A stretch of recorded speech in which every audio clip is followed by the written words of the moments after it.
Hello, this is day number 19 of my 150 days series. आज बहुत ज़्यादा खुश थी मैं. I don't know the reason particularly, but कभी कभी होता है ना, सुबह सुबह पॉजिटिविटी फील होती है. So that was the day. And ये देखो, श्रीधि ने कुछ नीचे देखा था और मुझको बुला रही थी कि मम्मा तुम भी देखो.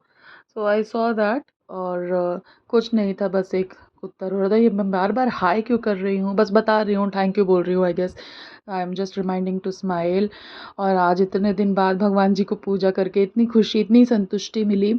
क्या होता है जब एक हफ्ते आप पूजा नहीं करो और फिर अचानक से पूजा करो, ऐसा लगता है जैसे गुदगुदी होती है, किसी से मिलने जा रहे हैं. आई डोंट नो, ये मेरी फीलिंग मुझे ही आती है कि सबको आती है, बट मुझे तो बहुत अच्छा लगा. Then I broke my intermittent fasting as you all know, with dates and walnuts. फिर मैंने ये रोटीज़ा बनाया, मतलब रूडल्स बनाया, सॉरी.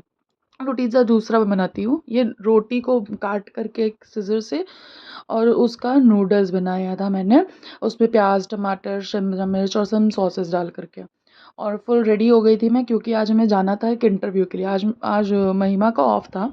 तो हमने सोचा कि चलो एक जगह पे एक वैकेंसी थी, तो इंटरव्यू देख रहा था. श्रीधि सो रही थी. श्रीधि को मैंने सुबह, मतलब वो जल्दी उठी थी, तो मैंने उसको 10-11 बजे तक सुला दिया था.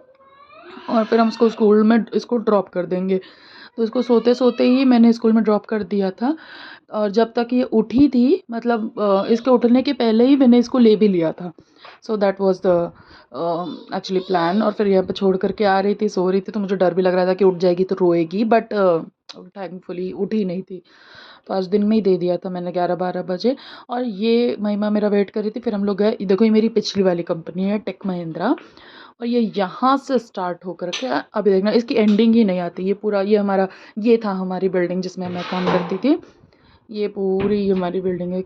सच a big campus and such a big office. अभी मैं जहाँ काम करती हूँ उसका 1/3, इस ऑफिस का 1/3, मतलब नहीं है वो. बहुत बहुत बड़ी, बहुत बड़ा बड़ा कैंपस था ये. देखो, अभी ये ख़त्म नहीं हुआ है. ये वाली जो रोड जा रही है, इसमें भी आधे से ज़्यादा था. फिर मैं ये ऑफिस में आ गई थी दूसरी जगह पे इंटरव्यू देने के लिए. और मुझे इतनी हंसी आ रही थी महिमा के साथ इंटरव्यू देते हुए. फिर ब्रेक हुआ था, तो हमने ये लंच करा था. That was sandwich and banana shake, क्योंकि कुछ बना करके नहीं लगे थे. मुझे लगा जल्दी हो जाएगा, बट टाइम थोड़ा लग रहा था. फिर वहाँ पे मैंने ये अपना लेमन टी पी थी. It was nice. शुगर था इसमें, बहुत मिनिमम था. फिर मैं चली आई थी. इंटरव्यू पूरा हो गया था, और महिमा को मैंने बोला था जब रिजल्ट आएगा तो लेकर के चली आना, मतलब एज इन जिस पता कर लेना और चली आना. और ये मैंने रैपिडो बुक करी थी और आ रही थी. आज मौसम तो एकदम किलर था बैंगलोर का. What a weather it was. Such a nice weather. ये देखो, पर्पल फ्लावर्स. बहुत बहुत अच्छा वेदर था. और ये आया, मैंने पूरा अपना फेस वॉश करा कि और बस अब नींद लेनी थी, क्योंकि शाम को फिर ऑफिस अपना रिज्यूम करना था. रात को 2 बजे तक जागी थी, और सुबह जल्दी उठ करके चली गई थी. वहाँ पे जाना था. थोड़ा सा स्किन केयर लगाया, ये एलोवेरा जेल वगैरह. और मैंने सोचा अब बस मैं बहुत अच्छे से थोड़ा सा कुछ खा करके बहुत अच्छे से सोऊंगी, पूरी प्रॉपर नींद लूँगी. लेकिन ये वाटरमेलन कट करा, खाया. और खाते ही, मतलब मैं लेटी ही थी कि महिमा श्रीधि को लेकर आ गई थी. मैंने वो रिकॉर्ड नहीं करा था, बट वो आ गई थी. तो फिर there was no chance for me. फिर मैंने छोड़ा भी नहीं श्रीधि को शाम को, बिकॉज वो सुबह ही होकर के आ गए थे. तो twice I can not leave her. ये लगी थी, एकदम चिपकी हुई थी. मम्मा मम्मा कर रही थी, पता नहीं. And that was my dinner. That was vegetable pulao. खूब सारी सब्जियां थी इसमें. और ऑब्वियसली मैंने इसे थोड़ा ज़्यादा ही लिया था, बट ये है, as in this was the food. और रात में मैंने खाए थे दही बड़े.